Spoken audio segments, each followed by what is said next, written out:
आज शाम 7 बजे के बाद क्या होगा? ट्रंप ने आज शाम 7 बजे के बाद आबनाए हुर्मुज़ की नाकाबंदी की डेडलाइन दी है।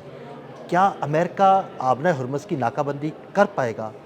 और उसके बाद ईरान का क्या रद्द-ए-अमल होगा? क्या आबनाए हुर्मुज़ एक नया जंगी महाज़ बनने जा रही है? मेरे साथ मौजूद है अज़हर अली ख़ान, उनसे बात करते हैं। अज़हर भाई, ट्रंप ने आज शाम 7 बजे से आबनाए हुर्मुज़ की नाकाबंदी की डेडलाइन दी है। आपको क्या लगता है कि आबनाए हुर्मुज़ कोई बड़ा जंगी मैदान बनने जा रही है? असल में ये जंग का एक नया सीज़न है जो वो शुरू करना चाह रहे हैं और ये बहुत एहतियात से शुरू करना चाह रहे हैं क्योंकि सीज़ फायर भी हुआ है और इस वक्त मुज़ाकरात भी नाकाम नहीं हुए हैं, अभी दरमियान में हैं, चल रहे हैं। तो अब अमेरिका को एक एडवेंचर करना है, लेकिन वो बहुत ही कैलकुलेटेड एडवेंचर करना चाहते हैं वहाँ पर।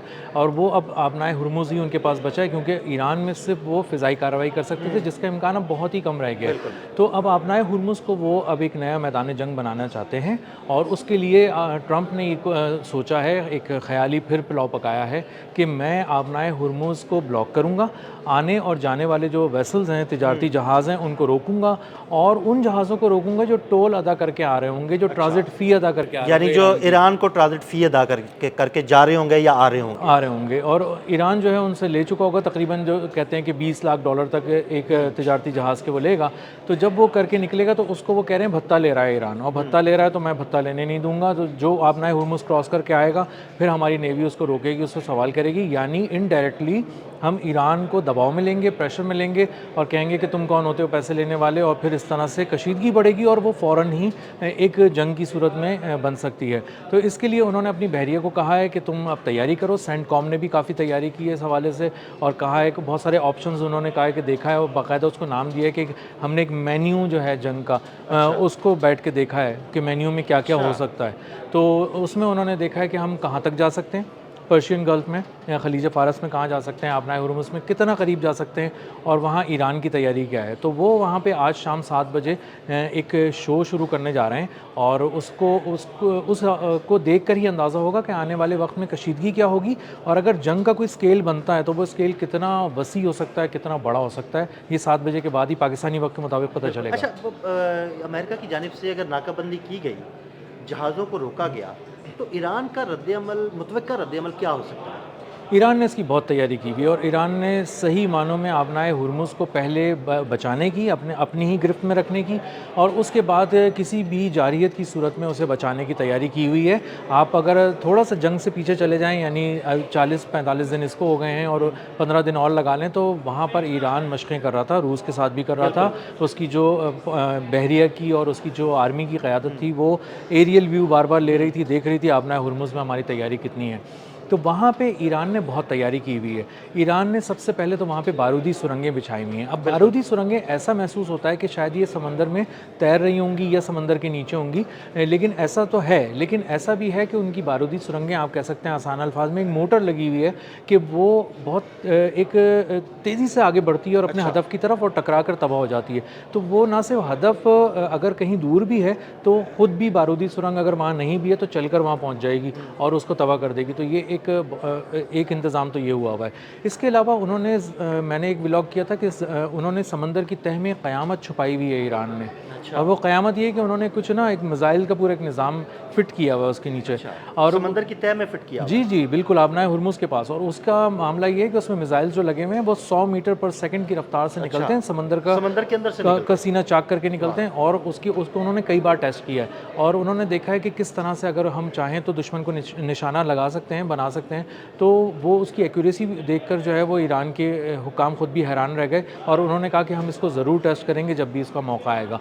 इसके अलावा उन्होंने टॉर्पीडोज़ जो हैं वो अपने आबदोज़ों में लगाए हुए हैं और उसके ज़रिए भी वो निशाना बना सकते हैं। अच्छा, एक मिसाइल उन्होंने और भी तैयार किया हुआ है अदील भाई, और वो सतह आपके बिल्कुल ऊपर ट्रैवल करता है। अच्छा, यानी बिल्कुल समंदर के साथ-साथ ट्रैवल करता है ताकि वो जी। रडार में ना आ सके और दुश्मन उसको पकड़ ना सके। जी, और वो अचानक ही मैनूवर भी करता है, यानी कि वो अपनी तब्दील भी कर लेता है यानी अपनी समत तब्दील करता है, लेकिन बिल्कुल। अपने हदफ को नहीं छोड़ता और हदफ को हाँ। समत तब्दील करने के जी। बावजूद अपने हदफ को बआसानी निशाना बनाता है। जी, और वो अपनी डायरेक्शन नहीं भूलता, हदफ को नहीं भूलता और डायरेक्शंस को चेंज करता है और वो अचानक ही समंदर की सतह से चलते-चलते अचानक ऊपर आ जाता है। तो उसको रडार ना अगर कैच भी करे तो बहुत आखिरी लम्हात में करता है और उसके बारे में उनकी यूएस नेवी का कहना ये है कि सबसे ज़्यादा मुश्किल इसको ट्रैक करना है, क्योंकि जब ये बिल्कुल हमारे सर पे पहुंच जाता है तब नज़र आता फिर है। तो आपके पास वक्त ही नहीं होता कि आप बिल्कुल, उसके खिलाफ कोई कार्रवाई कर सकें, आप अपने शिप को मूव कर सकें या बिल्कुल। उसको तबाह कर सकें, आपके पास बिल्कुल, बिल्कुल वक्त ही नहीं बिल्कुल, होता। शिप बहुत बड़ा होता है, उसको उसकी मूवमेंट आसान नहीं होती, उसको सिर्फ तबाह किया जा सकता है,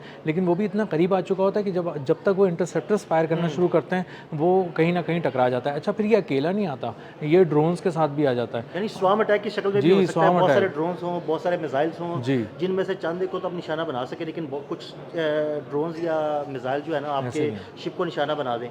और मेरा ख्याल है कि जो अमेरिकन बहरी बेड़ा था अब्राहम लिंकन, उसको भी स्वार्म अटैक की सूरत में ही निशाना बनाया गया, तो बहुत सारे मिसाइल तो ड्रोन्स फायर किए गए थे। जी, ईरान ने ना इलेक्ट्रॉनिक वॉरफेयर में भी दुनिया को हैरान कर दिया है, और उसने किया ये कि अब्राहम लिंकन पे जो है वो एक स्वार्म अटैक किया। ड्रोन्स आए बहुत सारे, बहुत उसमें डिकॉयज ड्रोन भी थे, उसके अंदर ओरिजिनल ड्रोन भी थे, और सबने मिलकर हमला किया। तो इंटरसेप्टर्स जो हैं वो ओवरवेल्म हो गए, उर्दू में हम कहें कि पागल हो गए। वो पूरा निज़ाम उनको समझ ही नहीं आया कि तरतीब क्या रखें उड़ाने की, तबाह करने की।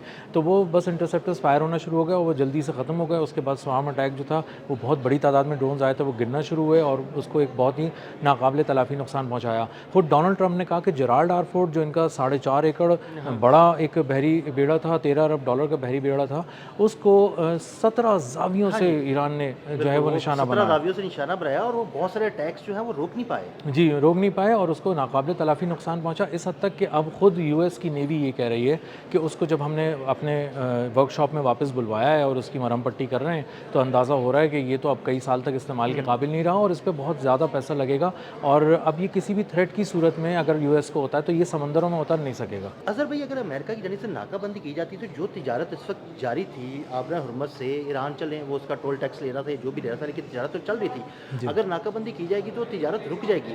अगर वो तिजारत रुक गई तो आप दुनिया की मईशत पर क्या असरात देखते हैं? दुनिया का हर बावर्ची खाने में आग लगी हुई है और ये आग मज़ीद बढ़ जाएगी, और ये एशिया से लेकर मिडिल ईस्ट से लेकर यूरोप तक लगी हुई है। आम आदमी बहुत बुरी तरह हिट हो रहा है महंगाई से, और इस वक्त पूरी दुनिया के जो ममालिक हैं चीख रहे हैं, और आप देखें कि इसीलिए यूरोप की जो हिमायत थी वो खो बैठे हैं डोनाल्ड ट्रंप। हाँ, यूरोप यूरोप कह रहा है कि जनाब हम बिल्कुल भी अमेरिका की मदद नहीं करेंगे आपने हुर्मुज़ की नाकाबंदी के लिए।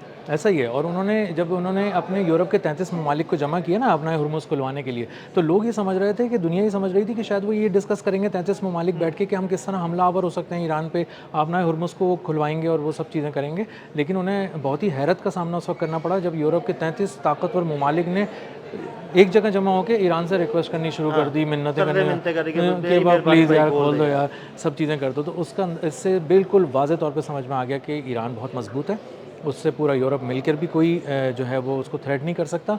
और डोनाल्ड ट्रंप भी इसीलिए कमज़ोर पड़ गए हैं कि उनको अब उनकी यूएस नेवी भी कह रही है कि हम कोई बहुत बड़ा एडवेंचर नहीं कर सकते अपना हुर्मुज़ के पास। आप बहुत सारे बयानात दबाव देने के लिए तो दे सकते हैं ईरान की क़यादत को, लेकिन वो डराने के लिए तो हो सकते हैं, लेकिन ये नहीं हो सकता कि आप वहाँ जाएँ और बहुत ही कोई बड़ा एडवेंचर करें। ये मिस एडवेंचर हो जाएगा और मिस कैलकुलेशंस हो जाएंगी, और हमें अब जो नुकसान पहुँचेगा वो बहुत ही नाकाबिले तलाफ़ी होगा। और आबनाए हुर्मुज़ को मौत का जाल करार दे चुकी है यूएस ने भी, और अब अगर वहाँ पे कोई पहुँचता है तो ईरान ने वहाँ बहुत तैयारी की हुई है, और जिसे कहते हैं ना कि वो समंदर के नीचे से, समंदर की सतह से और आसमान से एक क़यामत टूटेगी यूएस नेवी के ऊपर। और ये वो क़यामत है जिसकी तैयारी उन्होंने कम से कम 50 दिन से की हुई है ईरान ने, और वो अब किसी भी वक्त इसको इम्प्लीमेंट करने चले जाएंगे। बहुत शुक्रिया अज़हर भाई ने बड़ी तफसील के साथ इस सारे मामले पर रोशनी डाली। मज़ीद अपडेट्स के लिए हमें फॉलो करते रहें। अदील अहमद और अज़हर अली ख़ान को इजाज़त दीजिएगा। अल्लाह हाफ़िज़।